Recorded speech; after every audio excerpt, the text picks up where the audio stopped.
I'm Lin. And I'm Leo. Welcome back to our channel.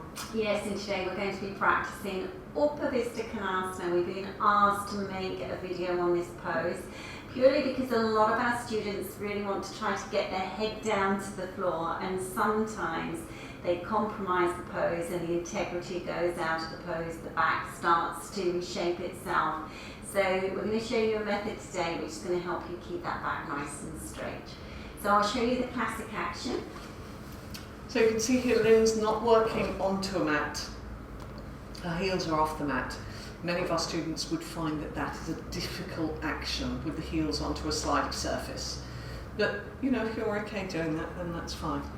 Yeah, it's just convenient actually, just doing it this way. But you have to see that this lower abdominal area goes deeply back into the body so that you can come forward.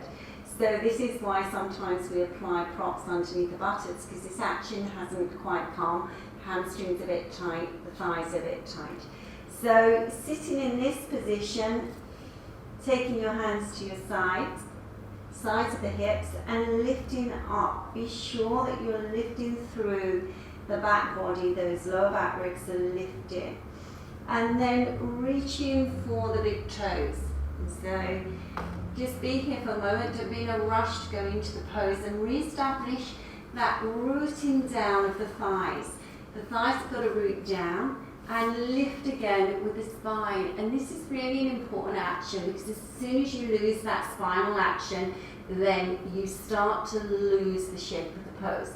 So again, go back to the inner groins, the inner thighs, make sure they're drawing deeply into the body. Keep that chest extending, and then eventually coming down into the pose. And just releasing here for a few moments. And I just adjust my legs a little bit.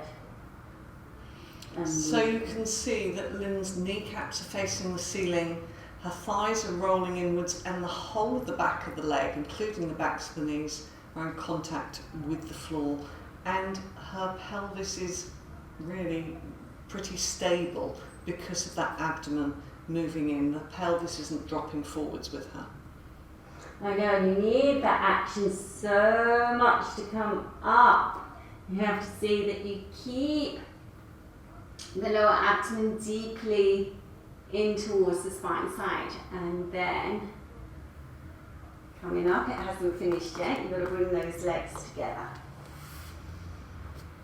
And then in Dandasana, take a few breaths, release the hands to the thighs. Okay, so we're going to show you another way of doing. If you're a little less flexible and the hips are very tight, it takes a long time to get the head down like that.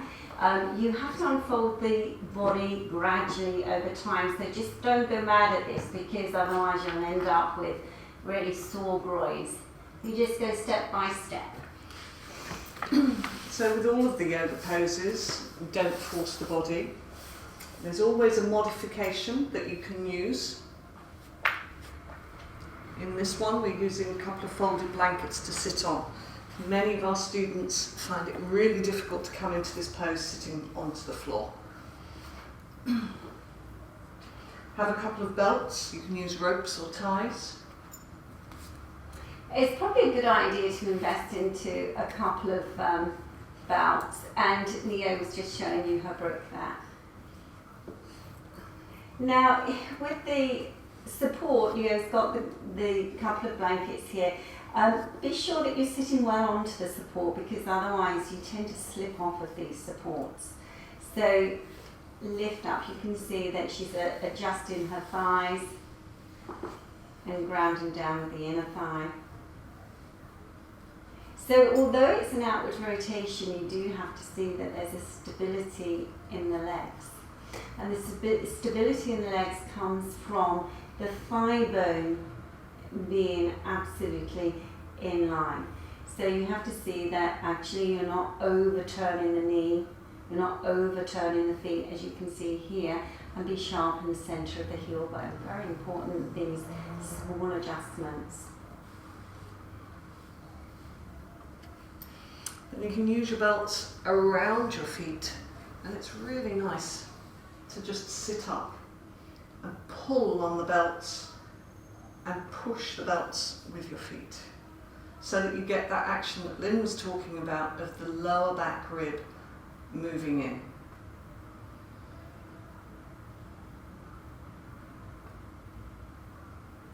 Yes, and once you've established this seated position, then you can start practicing the forward action. But maintaining that action of the abdomen moving back, the lower back rib moving in. So we're going to use, once Leo's extended forward and she's come to her maximum action, we're going to use a brick to put the head, but you don't have to use this brick for the head. Sometimes we know in classes if we put a brick there, people will do anything to get their heads down and the back will start doing all these funny things. So keep that extension, the lower back ribs in deeply, and then just resting down, just to make sure that we've got that in the right place. Yeah, I'll just move it a little bit further forward. Yeah. And so you can come into this modified version of Upavistha Konasana so that you're not overextending the groins, and that actually you can come into it stage by stage. It's a really nice way of working. And then when you come out of the action, you can come out of the action with a really nice lift through the centre of the body, through the front body, and again re-establishing that really nice action in the spine. And then bringing the legs together. It's always quite a heavy duty action.